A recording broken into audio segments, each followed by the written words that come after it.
Good morning, students. Myself, Rangnath Billarbi, Assistant Professor of English.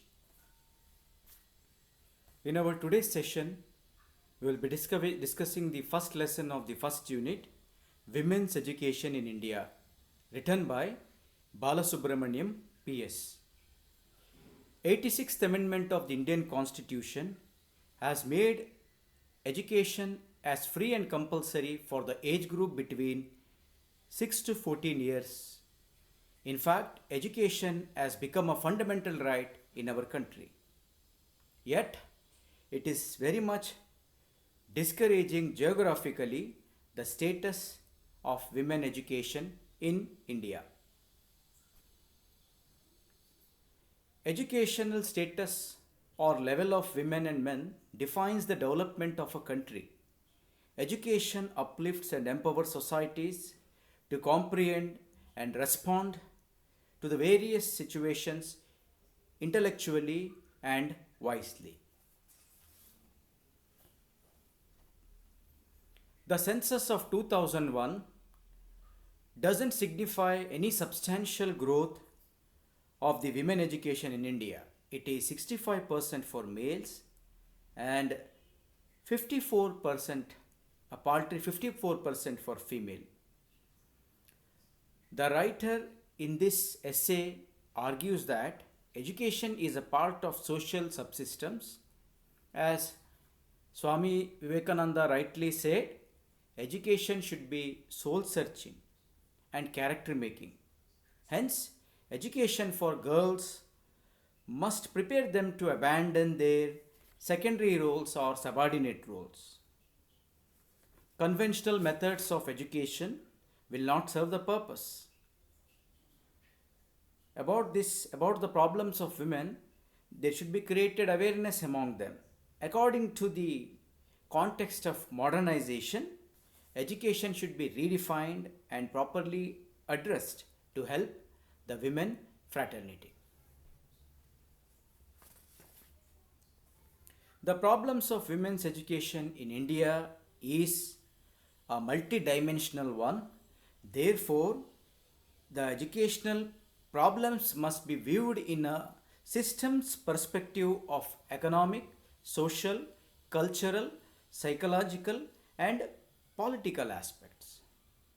Education should be relevant and suitable without any trace of discrimination on the basis of gender.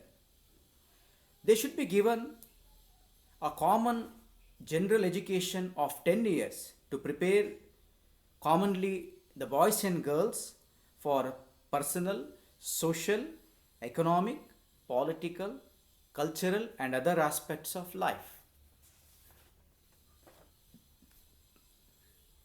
Women's role change in the subsystems will have the impact on the educational subsystems. Educational subsystem fails if not correlated to the changing roles of women. The writer wants a greater accountability of state and voluntary organizations to uplift education. India's higher education system ranks as the third largest in the world.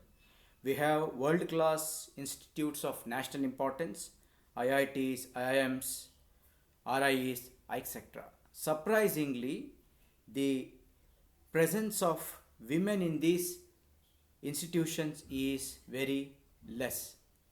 Girls excel boys in educational performance, but their admission to the courses, especially pertaining to medical and teaching, is relatively very low. Education of women is linked to the social organization. Interaction goes on between education and marriage, relatives and values, etc. I end this lesson with a quote made by Michelle Obama, which reads, "When women are educated, their countries become stronger and more prosperous." So, in this lesson, we have learned that education uplifts society and changes the societal perspective.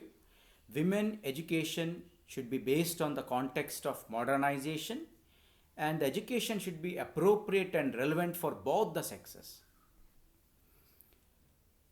In the modern day, the role of women has changed. Therefore, it will have impact on the educational subsystems. Educational system of the women is bound to fail if it is not correlated with the changing role of the modern day women. And also finally, the writer wants a greater accountability on the part of state and voluntary organizations to improve and to uplift women education. Students, now let us come to the another aspect, that is group discussion.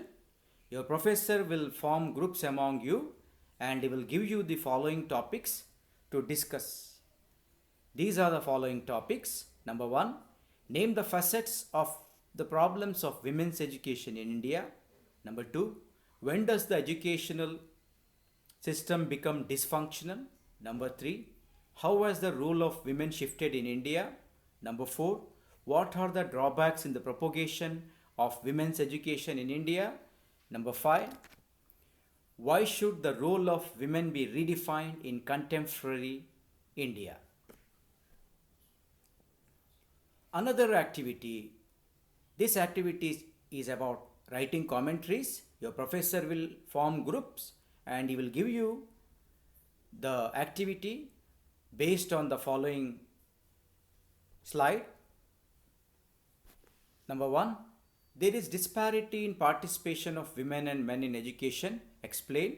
Number 2, why according to the writer, women's education in India needs to be relevant, adequate and appropriate. Number 3, what are the solutions offered in the essay to be the problems of women's education in India?